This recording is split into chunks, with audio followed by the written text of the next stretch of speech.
حمدا لرب خصنا بمحمد وأنقذنا من ظلمة الجهل والدياجر.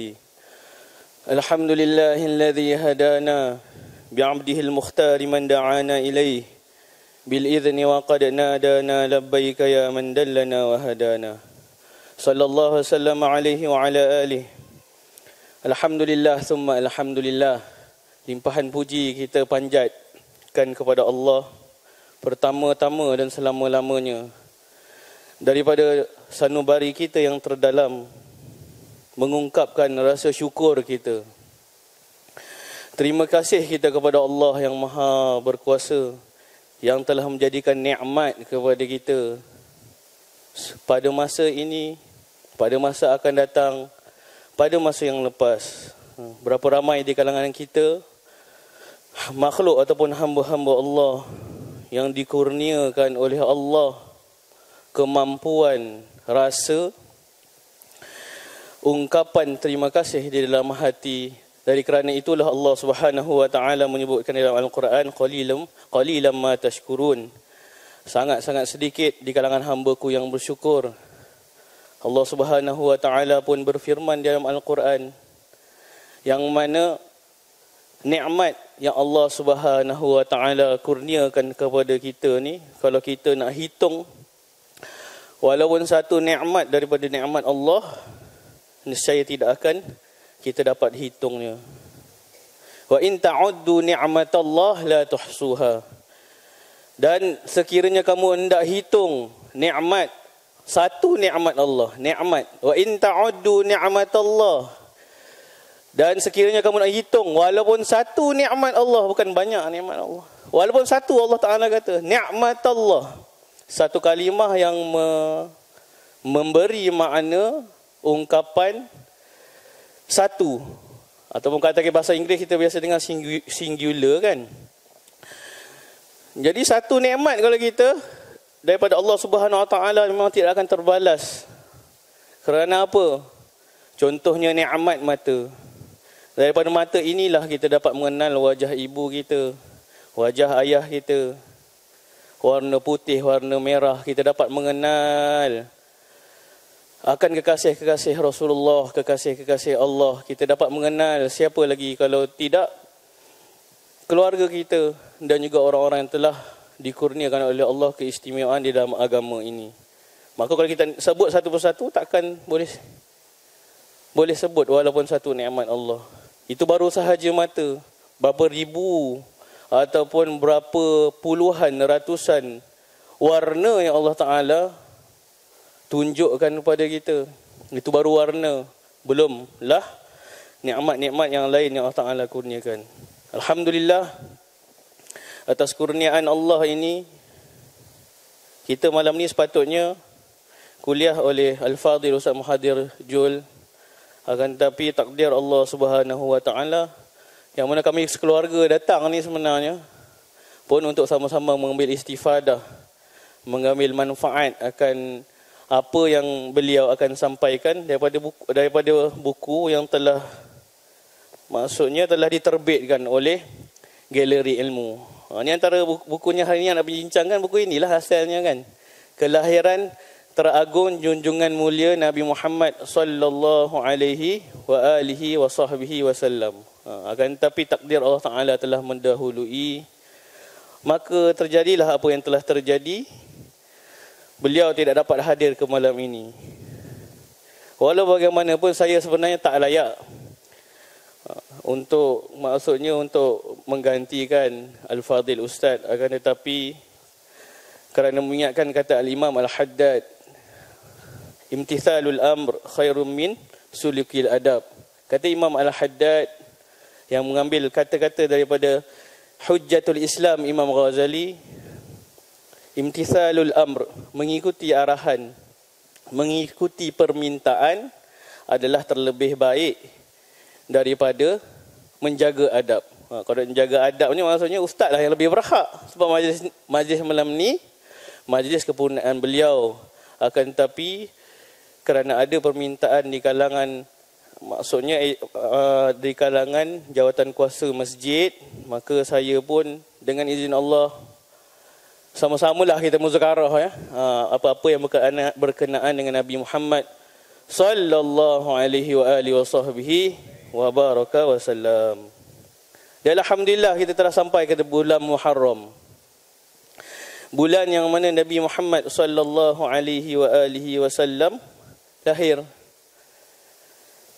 Dan bulan ini bulan yang mana satu kejadian yang luar biasa telah berlaku, sehingga kan ada sebuah hadis yang mengatakan ada sebuah hadis yang berbunyi laula ka Muhammad ma khalaqtul aflaq. Kata Allah Subhanahu wa taala dalam sebuah hadis qudsi, kalau tidak kerana kamu wahai Muhammad, aku tidak akan jadikan seluruh alam semesta. Kalau tidak kerana Nabi Muhammad, aku tidak akan jadikan seluruh alam semesta. Maka diciptakan Nabi Muhammad sallallahu alaihi wa alihi wasallam. Maka diciptakan Nabi Muhammad sallallahu alaihi wasallam adalah sebab alam semesta dijadikan. Yang termasuklah di dalam alam semesta ini manusia, tumbuhan, binatang, daratan, lautan, batu-batuan dan sebagainya. Seluruh ini disebabkan oleh Nabi Muhammad. Maka apa yang kita faham daripada hadis qudsi ini? Maka ulama memberitahu kepada kita bahawa sebenarnya memanglah kalau tidak kerana Nabi Muhammad. Kerana apa? Kerana Nabi Muhammad lah yang menunjukkan contoh model kepada kita bagaimana hendak hidup di muka bumi dalam keadaan yang Allah Ta'ala paling redai. Dialah yang menunjukkan dalam kapasiti manusia cara ataupun bagaimana kita hendak hidup di muka bumi ini dalam keadaan maksima, cara yang paling Allah Ta'ala redai dan cara yang paling beradab. Dan kerana itulah Allah Ta'ala mengatakan Allah Ta'ala telah menyempurnakan akhlak Nabi Muhammad sallallahu alaihi wa alihi wa sahbihi wasallam. Kita tak perlu tengok jauh tuan-tuan, puan-puan yang dirahmati oleh Allah. Kerana apa? Kalau kita buka satu tajuk sahaja berkenaan Nabi Muhammad, sudah tentu kita akan terpesona dengan hikmah yang Allah Subhanahu wa taala kurniakan kepada Nabi Muhammad. Saya bawa satu contoh lah. Kita boleh tengok satu saja. Contohnya apa? Cara duduk Nabi sahaja. Dalam banyak-banyak akhlak, perbuatan Nabi, sikap Nabi, bagaimanakah Allah Subhanahu wa taala menjadikan gerak Nabi ini walaupun dalam keadaan duduk itu sekiranya seorang mengikuti, duduknya adalah duduk yang diridai oleh Allah Subhanahu wa taala. Sebuah hadis Bukhari, Nabi Muhammad sallallahu alaihi wasallam bersabda, hadis sahih riwayat Bukhari, la yaq'udu qaumun la yadhkuruna Allah. Tidak duduk suatu kaum yadhkuruna Allah. Maksud di sini kaum bilangan ataupun jumlah yang ramai. La yaq'udu qaumun yadhkuruna Allah. Beramai-ramai suatu kaum itu duduk bersama-sama mengingati Allah, berzikir kepada Allah ataupun kekasih Allah. Illa haffathumul malaikah. Melainkan malaikat menaungi kepada mereka, mengembangkan sayap ke atas mereka, tanda rahmat dan doa malaikat kepada kita semua. Sehingga kan malaikat menghamparkan sayapnya, tanda memuliakan orang yang duduk sahaja. Ini tajuk duduk. Maka orang yang duduk sahaja, orang yang duduk tadi dipayungi dengan rahmat dan doa malaikat, sehingga malaikat berbondong-bondong sehingga arasy Allah. Bayangkan tuan-tuan, illa haffathumul malaikah wa ghashiyatuhumur rahmah. Dan turun ke atas mereka itu, diselubungi oleh mereka itu dengan rahmat daripada Allah. Wa nazalat alaihimus sakinah, dan ketenangan pun turun ke atas mereka. Wa nazalat alaihimus sakinah, dengan duduk saja tuan-tuan, betapa besarnya Allah Taala mengurniakan kepada orang yang duduk. Wa nazalat alaihimus sakinah wa dzakarahumullahu fi man 'indah, dan Allah Taala menyebut-nyebut nama mereka itu di sisinya di hadrat ilahiyah. Maksudnya Allah Taala berbangga-bangga orang yang duduk sahaja. Perbuatan duduk ini menurut contoh Nabi Muhammad sallallahu alaihi wasallam, Allah Taala sebut nama kita di perkumpulan malaikat yang lebih besar. Wa dzakarahumullahu fi man 'indah. Allah Taala menyebutkan nama-nama kita semua dalam riwayat yang lain. Maka diberitahu dalam riwayat yang lain, Allah Ta'ala turut menyebutkan nama kita, juga nama kedua-dua ibu bapa kita. Bayangkan tuan-tuan, bagaimana beruntung orang yang mempunyai ibu bapa walaupun telah meninggal dunia di dalam kubur. Maka inilah antara perbuatan kita yang diredai kerana mengikuti sunnah Nabi Muhammad sallallahu alaihi wasallam hanya dengan duduk. Hanya dengan duduk. Bila malaikat dengar macam ni, malaikat tak puas hati. Malaikat kata, "Ya Allah, di kalangan mereka yang duduk tadi, wahai Allah, ada di kalangan mereka yang duduk tidak ikhlas. Mereka duduk bukan kerana-Mu, ya Allah." Mungkin kita boleh kata ada orang yang duduk tak ikhlas bukan kerana-Mu, bukan sebablah dia nak dengar saja. Oh, tu ada ustaz lain dah duduklah nak dengar macam. Ataupun ada orang dia duduk kerana apa? Dia ada hajat lain. Dia lalu sini, ada urusan dia ke tempat lain, dia duduk singgah sebentar, ada majlis. Dia tengok ada pengajian, dia duduklah. Saya saja nak duduk. Ada juga orang nak duduk kerana nak jumpa sahabat dia.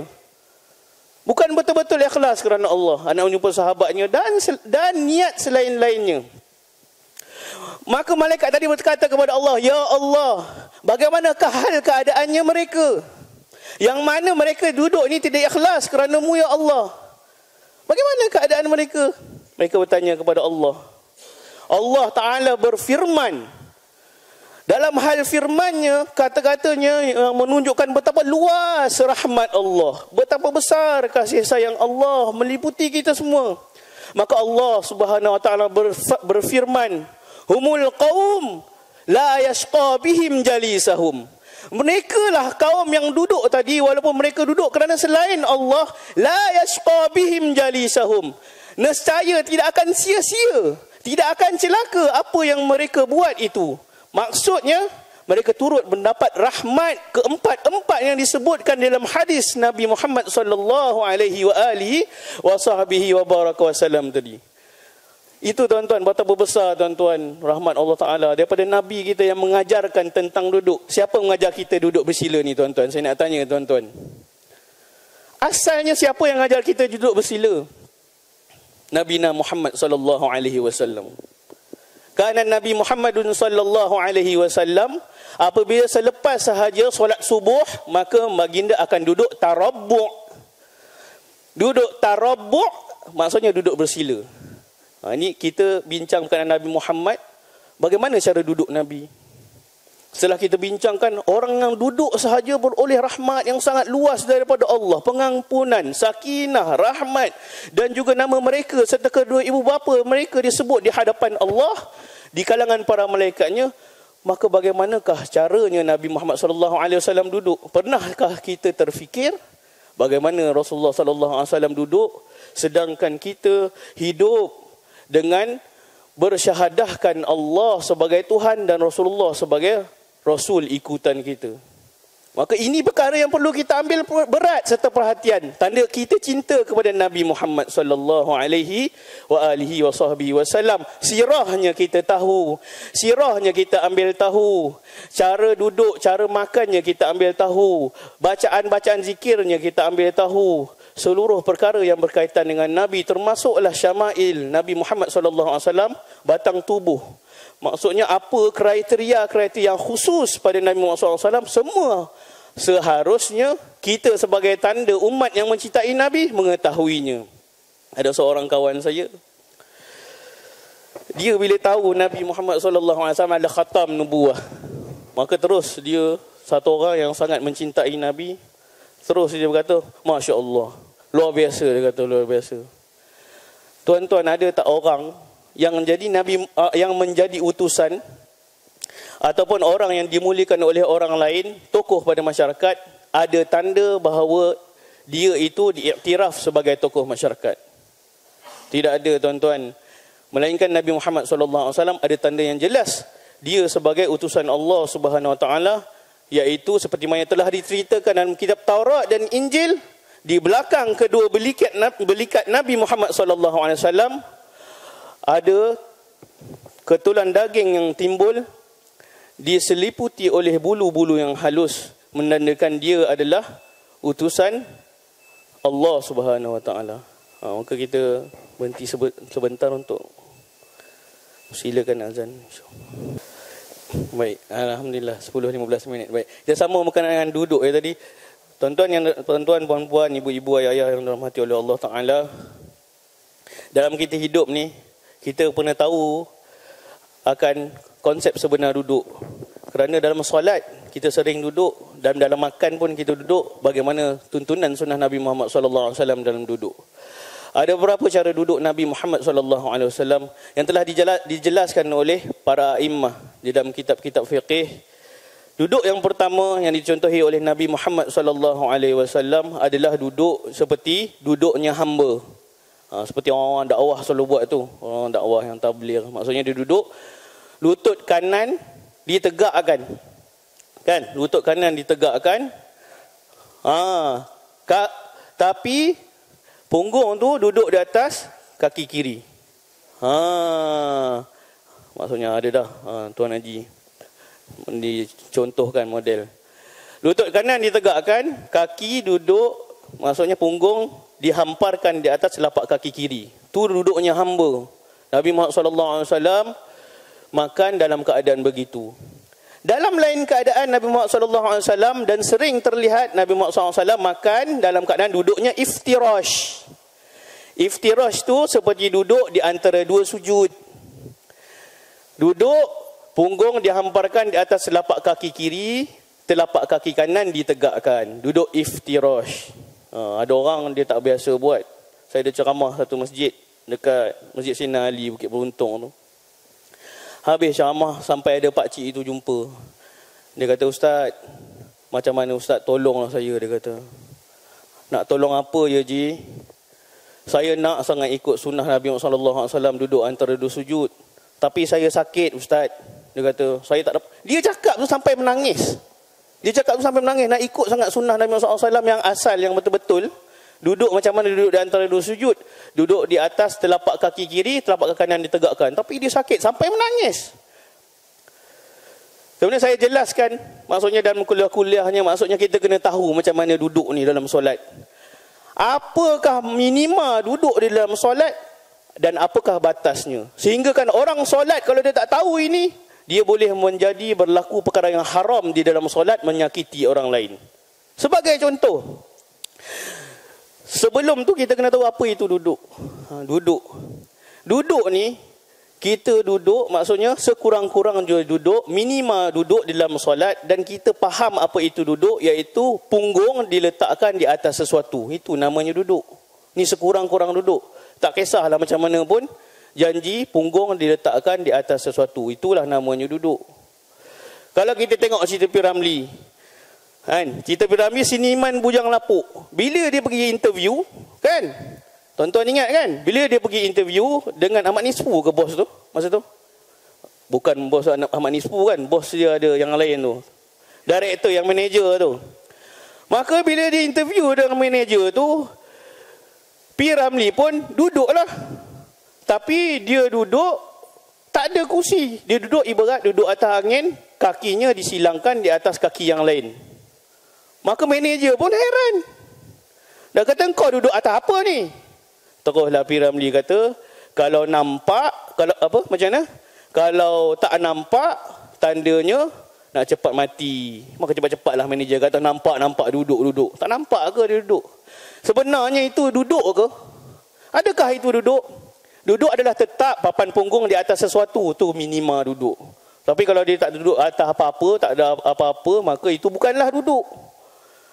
Maka tak kisahlah kita semayang, janji papan punggung kita duduk di atas sesuatu, sama ada kaki kita ataupun sejadah ataupun kapet ni, maksudnya kita telah duduk.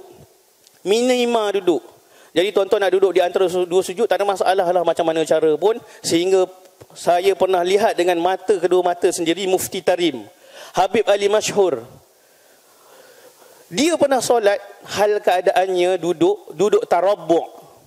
Dia dah tua, mungkin keadaan uzur. Lepas sujud, dia bangun daripada sujud, duduk di antara dua sujud. Hal keadaannya duduk tarabbu', duduk bersila. Tu duduk juga. memang ada disebutkan, maka akan tetapi ulama-ulama kebanyakannya memakruhkan melainkan ada darurah, sakit dan sebagainya. Kalau tuan nak duduk di atas kedua-dua telapak kaki, tak ada masalah, tu duduk juga. Tapi yang diceritakan di sini, duduk iftirash yang macam mana Nabi buat, iaitu duduk di atas telapak kaki kiri, telapak kaki kanan ditegakkan. Itu duduk yang kedua. Duduk yang ketiga adalah duduk tawarru'. Duduk tawarru' iaitu duduk seperti tahiyat akhir. Punggung maksudnya rapat di atas sejadah ataupun kapet ni. Kaki kiri disilangkan. Macam tahiyat akhir, kiri disilangkan, kaki kanan ditegakkan. Itulah duduk tawarru'. Ta kan lebar. Kadang orang kata nak mana satu iftirash, mana satu tawarru' Ustaz. Macam ni lah. Ta tu kan lebar. Kan duduk tahiyat akhir tu lebar ni kan. Ke tepi je. Nampak buka. Tu tawarru' lah. Iftirash tu duduk di antara dua sujud. Duduk yang keempat Nabi Muhammad SAW pernah duduk, iaitu duduk iqa'. Duduk iqa' adalah duduk yang mana Nabi Muhammad SAW duduk di atas kedua-dua telapak.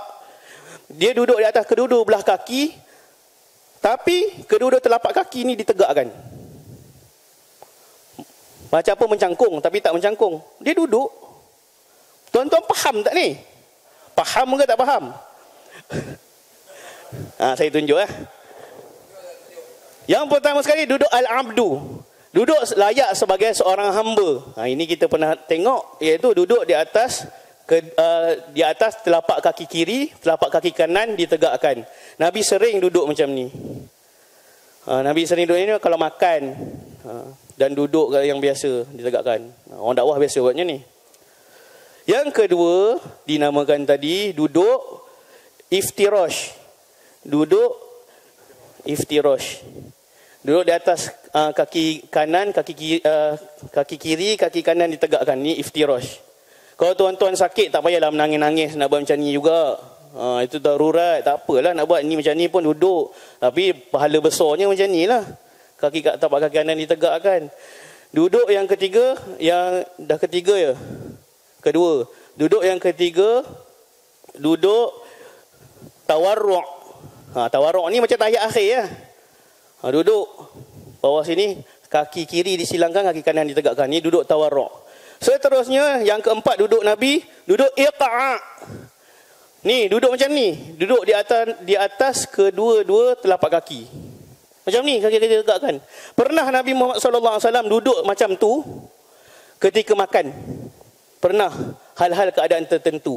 Pernah duduk macam tu ketika makan. Tapi bukan mencangkung tu. Macam je, tapi bukan. Dalam solat pun Nabi pernah buat duduk iqa', terutamanya pada solat witir. Saya pernah lihat dengan mata sendiri, Al-Habib Umar bin Muhammad bin Salim bin Hafiz bin Syekh Habib Bakar bin Salim, ketika mana mengimami solat witir. Witir kan 2 lepas 1, betul tak? Maka pada ketika 2 tu, maksudnya tak habis lagi, ada tambahan 1 lagi. Maka pada tahiyat akhir tu, dia duduk iqa'. Kedua-dua telapak tangan, kaki ditegakkan. Ini hadis sahih riwayat daripada apa yang telah dilakukan oleh Nabi Muhammad SAW. Maka kata ulama, boleh sahaja duduk macam tu dalam keadaan-keadaan tertentu, darurah. Akan tapi ulama fiqh menghukumkannya makruh. Boleh saja dalam solat witir, seperti mana disebutkan oleh Nabi dalam hadis, dan juga pada keadaan tertentu yang darurah. Kalau kita tak tahu duduk macam ni, macam mana tuan-tuan, puan-puan yang dirahmati Allah, kita boleh jadi terjebak dalam perbuatan yang haram. Pelik tak tuan-tuan? Rasa pelik tak saya cakap macam ni? Pernah jadi. Saya terjadi sendirilah, Tuan Haji. Saya solat. Mungkin dia tak sempat lah, tak ada rezeki lagi belajar, tak dapat hidayah lagi, tak sampai masa dia lagi belajar pasal duduk ni. Maksudnya, hal ni biasa terjadi kalau solat pada tempat yang rapat-rapat. Seperti solat Jumaat, solat di Masjid Nabawi, solat di Masjidil Haram Mekah, dan pada tempat-tempat yang lainnya. Ketika mana kalau kita kaum muslimin, solat berjemaah hari Jumaat, hal keadaannya rapat. Solat jemaah biasa pun boleh jadi macam tu. Saya pernah solat sebelah ni orang yang agak bertubuh besar. Kan? ketika mana solat tersebut, kita dah tahu dah. Tadi nampak dia susah sangat nak bangun. Lepas tu, kalau nak duduk pun, dia tetap nak duduk yang macam, dia tetap nak duduk yang, duduk seperti mana yang ajarkan lah. Kerana mungkin tak sampai ilmunya. Hal keadaan duduk Nabi yang pelbagai. Boleh dalam keadaan darurat, nak duduk macam tu pun boleh kan. Iqa' macam tu. Sampailah pada tahiyat akhir. Saya dalam hati, ya Allah ya Tuhanku. Orang dah bertanya, maksudnya terbisik juga dalam hati ni. Macam manalah aku lepas ni. Dah terbisik dah tuan-tuan yang mulia. Maksudnya apa? Kita dah tahu dah cara dia. Dia bangun pun, dia duduk. Dia tak kira orang maksudnya. Dia terus macam tu. Kembang-kembang semuanya. Badannya besar. Bila tahiyat akhir, saya pun Allahu Akbar dalam hati. Ya Allah, selamatkan. Kan? Memang betul selamat. Memang betul selamat. Selamat sungguh. Macam mana selamatnya? Dia duduk tawarruk. Allahu Akbar, punggungnya yang besar itu kena di atas peha saya tuan-tuan. Sehingga bunyi sikit. Adalah bunyi sikit atau nak buat macam mana? Meletup sikit biasa je. Meletup sikit. Sakitnya tak tahu nak kata. Dia mana tahu? Dia kata dia nak solat. Dah itu yang dia ajar pada dia, mana dah dia tahu? Kalau sampai macam tu tuan-tuan solat, yang kena pada orang, sampai dah tak boleh nak bernafas kadang-kadang kita, apa hukumnya pula walaupun solat yang wajib? Solat tetap wajib. Tapi perbuatan dia dalam keadaan hal duduk tu, dia telah menyakiti orang. Perbuatan menyakitkan orang sama sekali tidak dibenarkan. Maka jatuh hukumnya haram. Itu belum lagi cerita orang solat apa, kuku dia tajam. Kan ada tuan-tuan kalau solat, biasa tak orang rapat-rapatkan kaki. Kita dah jauh sikit, dah rapat lagi. Kuku dia pula dah tajam. Memang ada hadis Nabi. Akan tetapi ulama'-ulama' mengambil faham tentang hadis Nabi itu dengan pemahaman yang berbeza. Kata Syekh Abdul Hayy Al-Laqnawi, katanya, merapatkan saf ketika solat, cukuplah sekadar, maksudnya cukuplah sekadar tidak ada ruang untuk budak-budak ingin solat. Bukannya maksudnya sampai betul-betul begitu. Sampai betul-betul itu letih kita semuanya. Kita tarik, dia tarik lagi. Tarik lagi. Makin rapat. Hadis ni banyak tuan-tuan. Tapi nak faham ni macam mana? Kalau tidak orang kafir pun lagi alim daripada kita. Sebab itu ulama' sebut agama ini kefahaman. Bukan daripada kitab agama. Agama ni apa yang kita faham daripada rantaian ulama' sampai kepada Rasulullah SAW. Duduk yang kelima, duduk tarabbu'. Duduk bersila. Ada 5 tadi tuan-tuan. Sama-sama kita ulang. Kita ingat Nabi duduk macam mana. Yang pertama, duduk abdu. Saya sebut, tuan-tuan sebutlah sama-sama. Ingatlah kita ni muzakarah je kan. Tak ada apa. Sama-sama kita belajar. Duduk al-abdu. Duduk hamba. Duduk yang kedua, duduk iftirash. Duduk macam tahiyat awal. Duduk yang ketiga, duduk tawarru'. Tawarru' iaitu tahiyat akhir. Yang keempat, duduk al-iqa'. Iqa'. Alif, qaf, ain, alif, hamzah. Iqa'. Susah betul menyebutnya kan tuan-tuan. Tapi susah dapat pahala ni. Ingat macam mana je Nabi duduk. Tuan-tuan, Allah Ta'ala tak pernah mensia-siakan kita walaupun sedikit kebaikan yang kita lakukan. Meniru-niru apa yang Nabi Muhammad SAW nak buat ataupun mengambil tahu. Yang kelima, duduk tarabbu'. Duduk bersila. Bila tuan-tuan Nabi duduk bersila? Tadi kan dah cerita. Bila je? Lepas solat? Lepas solat subuh. Sampai naik matahari, Nabi tak akan ubah posisi, Nabi duduk tarabbu'. Iaitu Nabi duduk bersila. Sebelum kita akhiri ni, ada satu cerita.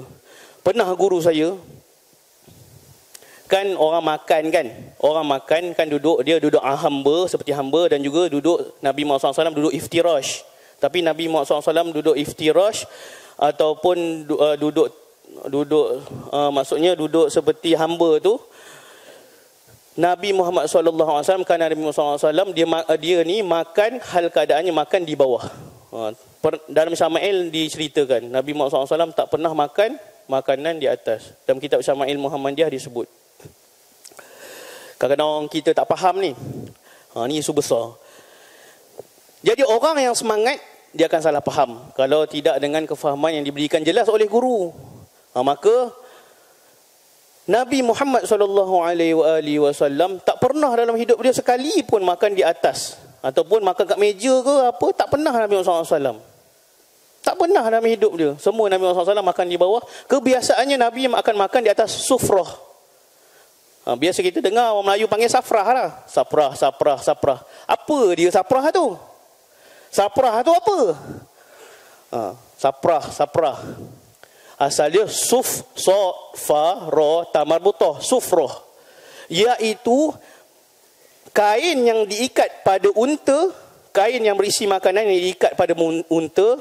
Pada ketika zaman Nabi Muhammad SAW digunakan untuk para sahabat dan Nabi Muhammad SAW bermusafir. Para musafir dulu mengenali itu sebagai sufrah. Dia nak pergi musafir, dia letak makanan dalam tu, maka diikat pada unta, itulah sufrah. Maka bila nak makan, dia buka terus ada kain atas hidang, ada makanan. Itu asal usul sufrah. Maka Nabi Muhammad SAW makan di atas sufrah. Ada lapik, ada alas yang baik. Ketika mana wafatnya Nabi Muhammad SAW, Islam tersebar luas. Sehingga kan Islam tersebar 2/3 dunia pada zaman Sayyidina Umar. Maka banyaklah jajahan-jajahan di Rom. Banyaklah jajahan-jajahan di Parsi yang jatuh kepada Islam. Maka kalau kita sebut Parsi ni, apa yang kita tahu tentang Parsi? Parsi itu bukan sahaja Iran zaman dulu. Bukan sahaja Iran. Termasuklah Parsi pada zaman dulu adalah negara Asia Tengah. Iaitu apa? Kazakhstan, Tajikistan, Kyrgyzstan. Kazakhstan, Tajikistan, Kyrgyzstan, Afghanistan. Apa lagi? Kelantan. Masya Allah Haji. Ni tak apa lagi. Ada satu masjid saya ceramah tu, dia pergi kata go ahead go stand. Lagi kacau. Itu terbawa-bawa dengan filem lah. Negara-negara stan lah ni semua. Kebanyakan negara-negara stan, istilahnya orang sebut stand countries. Negara stan ni, itu termasuk daripada Asia Tengah. Tuan-tuan ingatlah banyak-banyak stan ni. Memang ada Tatarstan pun ada, Tartarstan, macam-macam stan lah. Tuan-tuan boleh tengok situ. Negara pecahan Soviet. Maka Islam tersebar. Termasuklah masuk Islam adalah Empire Rome. Rome ni ada kat Itali je. Zaman dahulu, termasuklah Empire Rome tu sangat besar. Termasuklah di dalam Empire Rome adalah apa? Itali. Termasuklah Empire Rome sebenarnya adalah Eropah sebahagian besar dan juga Afrika Utara. Itu Rome besar sangat. England, Perancis, Itali, Spanyol, Portugal, semua hampir keseluruhan Eropah dan juga negara-negara Afrika Utara. Termasuk Mauritania, termasuk Tunisia, termasuklah Mesir sebahagiannya. Mesir, Tunisia, Mauritania, Libya. Libya kan sebelah Mesir. Mesir, Libya, Mauritania, Tunisia, termasuklah Maghribi. Ini satu jajahan yang sangat besar di antara dua laut. Maka ketika mana Islam masuk ke dalam negara tersebut, maka Sayyidina Umar masuk dalam keadaan yang bersyukur pada Allah. Ketika mana kaum Rom menerima Islam, mereka jemput Sayyidina Umar. Tak kala mereka menjemput Sayyidina Umar radhiyallahu anhu, kerana gembiranya mereka menerima agama yang suci dan benar, mereka jemput Sayyidina Umar untuk makan. Tak kala Umar masuk ke dalam rumah jemputan tersebut, maka ternampaklah hidangan di atas meja. Ternampak. Nabi sebelum tak pernah buat, tuan-tuan. Tak pernah Nabi makan di atas tempat yang tinggi. Sayyidina Umar ternampaklah atas meja. Ada orang salah faham dekat guru saya ceritalah, dia kata dekat tempat maksud ada dekat satu tempat di Mesir, dia dah semangat belajar tentang sunnah Nabi. Bila ada orang jemput makanan, kan, bila orang jemput makan, dia nampak ada makan atas meja. Semangat dia sangat sampai marah Tuan Umar. Kau ni tak ikut sunnah ke? Ni atas meja, Nabi tak pernah makan atas tempat yang tinggi. Dia pergi marah Tuan Umar pula. Bukan saja marah tuan-tuan, dia pergi dekat meja, apa yang dia buat tuan-tuan? Dia duduk makankah? Dia terbalikkan meja. Dia terbalikkan meja. Ini bukan sunnah katanya. Maka yang mungkin dia disebabkan tak sampai padanya ilmu pengetahuan, kefahaman tentang perkara ini. Maka apa sebenarnya Sayyidina Umar buat, tuan-tuan?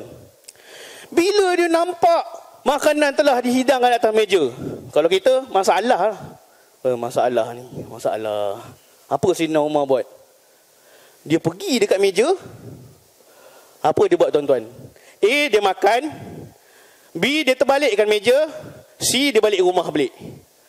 Apa jawapannya? A tadi apa, tuan-tuan? Makan. Dia duduk, dia makan atas meja. Makan atas pinggan tu. Nabi tak pernah makan. Nabi makan dalam talam. Kalau orang tak tahu, apa benda Sayyidina Umar ni tak ikut sunnah. Mungkin dia kata gitu. Tapi sebenarnya Sayyidina Umar yang buat. Kerana apa Sayyidina Umar buat? Nabi Muhammad SAW bersabda dalam surah hadis sahih. Dalam hadis sahih riwayat Bukhari. Mohon maaf, hukum riwayat Bukhari, Ibnu Majah, Nasa'i, Tirmizi dan lainnya. Hadis sahih. Maka sabda Nabi, alaikum bisunnati. Tetaplah kamu dengan sunnahku. Berpeganglah kamu dengan sunnahku. Wa sunnatal khulafa'ir rasyidinal mahdiyyin min ba'di. Addu 'alaiha bin nawajis. Sabda Nabi Muhammad SAW yang penuh rahmah, yang mengetahui apa yang Allah Ta'ala seolah-olah telah memberi dia firasat bahawa keadaan zaman ini akan berubah dengan cepatnya. Kan? Kerana apa yang Nabi SAW sabda adalah wahyu juga daripada Allah. Kerana Nabi tidak berkata, melainkan wahyu daripada Allah. Seperti mana dalam ayat Al-Quran. Maka apa kata Nabi? Alaikum bisunnah. Tetaplah kamu berpegang teguh dengan sunnahku. Wa sunnatal khulafa'ir rasyidinal mahdiyyin min ba'di. Dan sunnah-sunnah khulafa'ur rasyidin. Khalifah-khalifah yang 4 selepas aku yang diberikan petunjuk oleh Allah selepasku ni. Ikut mereka. Addu 'alaiha bin nawajis. Peganglah sungguh-sungguh, gigitlah sunnah itu dengan kuat-kuat dengan gigi geraham.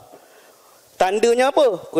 Kena betul-betul berpegang teguh dengan sunnah Nabi Muhammad sallallahu alaihi wasallam. Itulah kita buat. Kalau orang kata kenapa makan atas meja, itu adalah sunnah Khulafa' Ar-Rasyidin yang mana Nabi suruh ikut dulu. Kami tak buat ini melainkan apa yang telah Nabi Muhammad SAW sabdakan. Maka kalaulah kita sampai pengetahuan kepada kita tentang perkara ini, maka alhamdulillah, taklah terjadi pertelingkahan di dalam masyarakat atau perkara-perkara yang menjadi tak senang hati kita dalam masyarakat. Kalau sampai pada kita, ya. Ada orang kata bid'ah lah pula macam mana kan. Kalau bid'ah, kita pun bid'ah. Kita tak ada zaman Nabi, macam mana? Kita pun tak ada zaman Nabi ni. Ada orang maksudnya sukalah membangkit-bangkitkan perkara gini. Maka kita doalah kepada Allah SWT dengan memperlihatkan sunnah ataupun sunnah-sunnah Nabi Muhammad SAW, cara-cara dan ilmu daripada Nabi Muhammad SAW. Mudah-mudahan Allah Ta'ala memberkati kita semua dan Allah Ta'ala menjadikan kita orang-orang yang sentiasa berada bersama Nabi Muhammad SAW di dalam hati kita. Dan mudah-mudahan Allah Ta'ala menghimpunkan kita juga di akhirat kelak dengan Nabi Muhammad sallallahu alaihi wa alihi wa sahbihi wasallam. Akhir kata saya mohon ampun dan maaf pada tuan-tuan kalau ada salah silap sepanjang muzakarah perkongsian kita. Mudah-mudahan Allah Ta'ala terus mencurahkan hujan rahmat ke atas kita lah, dan keluarga kita dan juga ibu bapa kita yang mana berada dalam kubur. Mudah-mudahan Allah Ta'ala lapangkan kuburnya. Allah Ta'ala gantikan segala keburukan dengan kebaikan. Allah Ta'ala jadikan sebab-sebab kita menghadiri majlis ilmu ini menjadi sebab kegembiraan kepada mereka di sana. Dan Allah mudah-mudahan Nabi Muhammad SAW meredai kita, mensyafaati kita di hari akhirat nanti insya-Allah. A'udzubillahi minasyaitonirrajim. Bismillahirrahmanirrahim. Alhamdulillahirabbil alamin hamdan hamidin hamdan syakiran hamdan yuwafi ni'amahu yukafi'u mazida. Ya rabbana lakal hamdu kama yanbaghi li jalali wajhika wa 'azimi sultanik.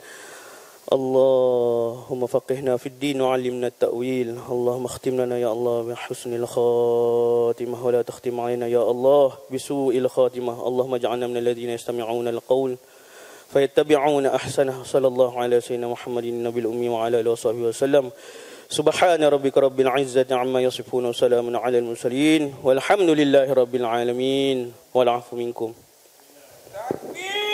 الله